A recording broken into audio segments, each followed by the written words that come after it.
છો ભાભર? મારા બટુ ભાભર હતો, ભાભરટા બોલાવી નાખ્યા. પણ દાદા થોડા નીચા લો, બધાને જોવા જો મને.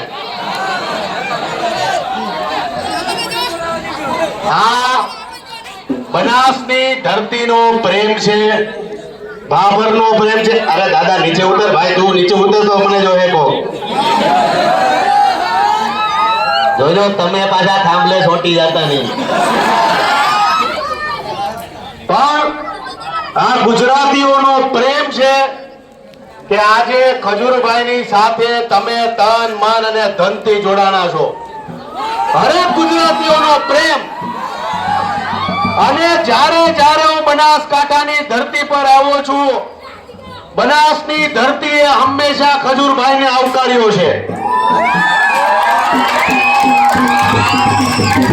કેમ કે મને હજી યાદ છે કે મેં 3 વર્ષ પહેલા શંકરભાઈ નું ઘર બનાવ્યું હતું. એની 4 દીકરીઓ હતું, એબનોર્મલ હતી. 45 ડિગ્રીની અંદર, એટલા બધા તડકાની અંદર વાછડા ગામની અંદર ઘર બનાવ્યું હતું.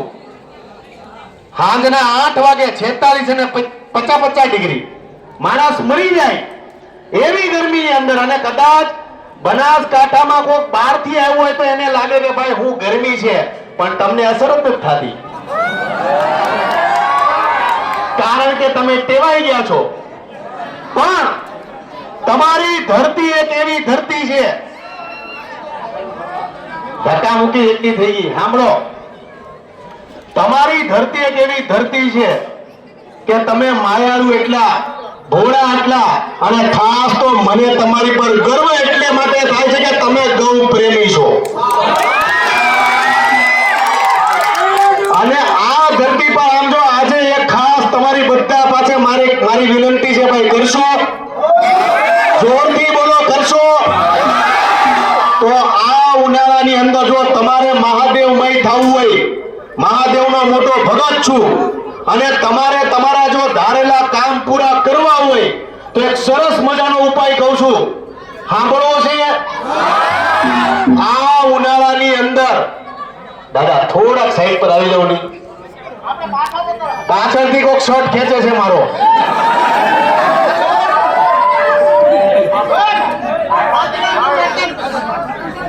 હા, જો આખી લિંક તોડી નાખી તમે, મારો શર્ટ વાંહેથી ખેંચી લીધો. તો ઉપાય એ છે કે આ ઉનાળો છે, આ ઉનાળાની અંદર 5 રૂપિયા, 10 રૂપિયા, 100 રૂપિયા, જેની પાસે જે પણ પૈસા હોય યથાશક્તિ રોડ પર રખડતી ગાયોને તરબૂચ લઈને ખવડાવજો. મારો મહાદેવ તમારું કામ પૂરું ન કરે તો મારું નામ બદલી નાખજો.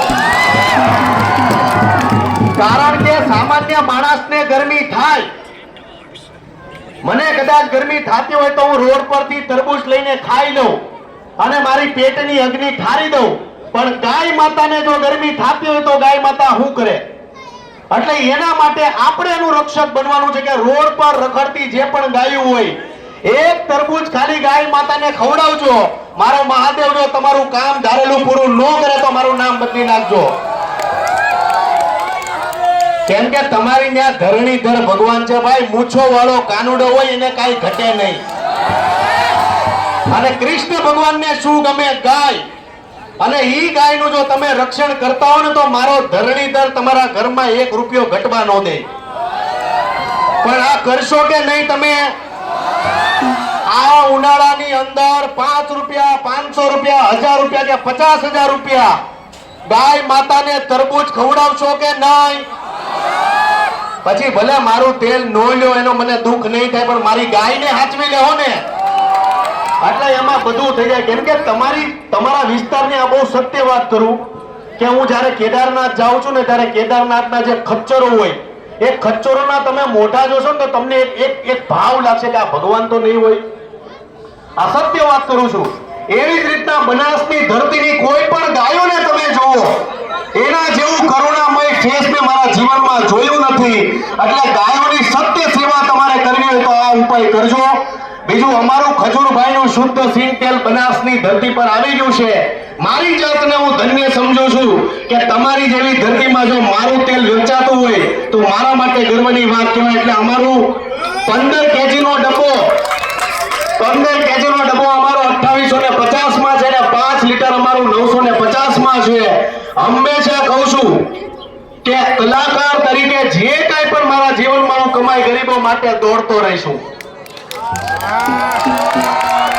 પૈસા ભેગા કરવાના થતા નથી ને તમામ લોકોને કહું છું કે જેને જેને મહાદેવે રૂપિયા આપ્યા હોય 10 રૂપિયા કમાતા હો તો 4 રૂપિયા ગરીબો પાછળ વાપરજો. મારો મહાદેવ તમારું ઘટવા દે તો મારું નામ બદલી નાખજો, પણ વાપરવાની ભાવના જોઈએ. 200 વીઘા જમીનો હોય, કરોડો રૂપિયા બેંકમાં હોય, દુનિયાભરના બંગલા હોય અને કોઈને 5 રૂપિયા ટેકો ન થતો હોય ને તો એ સીધો કોરોનામાં જ મરી જાય. આટલા બહુ સત્ય વાત કરું છું કે આ જમાનો છે 2025 છે. આવનારું સમય તમામ લોકોને કહું છું કે આ ભેળસેળિયા યુગની અંદર જીવનમાં આગળ વધવું હોય. બીજું ખાસ અત્યારે દ્રાક્ષની સીઝન છે કે નહીં? તો દ્રાક્ષની સીઝનમાં રોડ પરથી ગમે ત્યાંથી દ્રાક્ષ લેશો તો પાણીની અંદર એક ડોલમાં ડુબાડીને તરત ખાવા નહીં મળતા, મરી જાઓ. દ્રાક્ષમાં કેમિકલ દવા વધારે હોય. ગરમ પાણીની અંદર દ્રાક્ષને ધોવો અને પછી ખાઓ. પછી કે કેન્સર થઈ ગયું, આ થઈ ગયું, તે થઈ ગયું. આવનારા સમયમાં લખવું હોય તો લખી લેજો, ઘરે ઘરે કેન્સર થાય. કારણ કે આપણે કોઈ શાકભાજી ધોવામાં નથી માંગતા, ફ્રૂટને ધોવામાં નથી માંગતા અને રોડ પર જોયા વગર ગમે એ ઠપકી જાય છે તરત જ. એટલે વિચારીને ખાઓ. આ તમામ ગુજરાતીઓને ખાસ એક ભાઈ તરીકે કહું છું, તમે ભોળા છો એટલા માટે દિલથી કહેવાનું મન થાય છે. બાકી તમારો પ્રેમ જાળવી રહેજો. અમારા કોમેડી વિડીયો જુઓ છો કે નહીં? લાલાભાઈ, આ ધરતીએ બહુ પ્રેમ આપ્યો છો એટલે તમારો દિલથી આભાર. ફરી તમામ લોકોને કહીશ કે સારા કામ કરો, સમાજને ઉપયોગી બનો, સારા માણસોને સપોર્ટ કરો. કદાચ મારી વાત નથી, ગુજરાતની અંદર જે કોઈ માણસ નાનો મોટો ગમે ધંધો કરતો હોય, 10 રૂપિયા કમાતો હોય ને 4 રૂપિયા ગરીબો પાછળ વાપરતો હોય ને તો વસ્તુ એની પાસે લેવાનો આગ્રહ રાખો. આ તમામ ગુજરાતીઓને ખાસ કહું છું, કારણ કે તમારા થકી એ વ્યક્તિને હજી સારું કામ કરવાની ભાવના મળશે. એટલે સારા કાર્યો કરતા રહેજો. બાકી અમારું ખજૂરભાઈનું શુદ્ધ સિંગ તેલ છે, પ્યોર શુદ્ધ સિંગ તેલ છે. અને હા, મેન વાત કે અમારા ખજૂરભાઈનું શુદ્ધ સિંગ તેલ ખાઓ તો તમને ગેસ નહીં થાય, એસિડિટી નહીં થાય, હાર્ટ એટેક થી દૂર રહેશો, કોલેસ્ટ્રોલ નો પ્રોબ્લેમ નહીં રહે. બાકી તમારા ઘરના રસોડામાં શું હોવું જોઈએ? એલા તેલ પાછું માથાનું નહીં લેતા. ખજૂરભાઈનું શુદ્ધ સિંગ તેલ મારી માતાઓ બહેનો લેવો કે નહીં? તમને કહું છું, તમને લેવો ને? હા તો ભલે તમે. વાહ ભાઈ વાહ.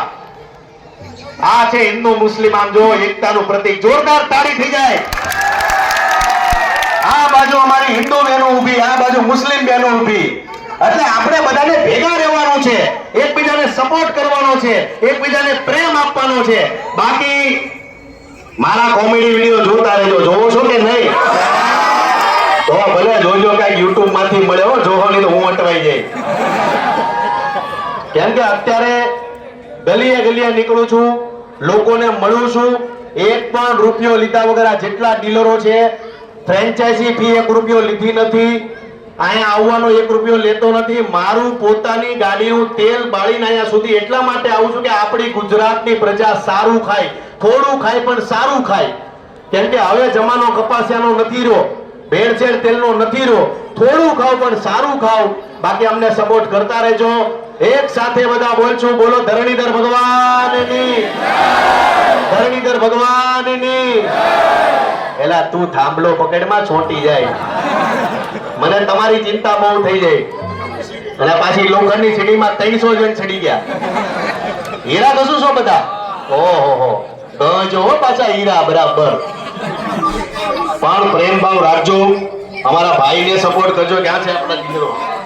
અમારા ભાઈઓને સપોર્ટ કરતા રહેજો. આટલું સરસ કામ કરે છે, ગાયોની પણ આટલી સરસ સેવા કરે છે. એટલે જે કોઈ માણસ સારા કાર્ય કરતો હોય, વાહ ભાઈ વાહ. 365 દિવસ સેવા ચાલુ હોય, કાંઈ નહીં કાંઈ. વાહ ભાઈ વાહ, આખું ગામ ધાર્મિક છે એટલે ન્યા બાબર આખું ગામ, એ તો આપને ખબર છે કે ભાઈ આખું ગામ ધાર્મિક છે, જરૂરિયાતમંદ લોકોની સેવા કરે છે, ગાયોની સેવા કરે છે, એટલે આવા સારા કાર્યો કરતા રહેજો. તમે બધા ભાગ્યશાળી છો કે આવી ધરતી પર રહો છો, બનાસની ધરતી પર રહો છો, એટલે તમારો પ્રેમ જાળવી રાખજો. જય માતાજી, જય શ્રી કૃષ્ણ. જય શ્રી કૃષ્ણ.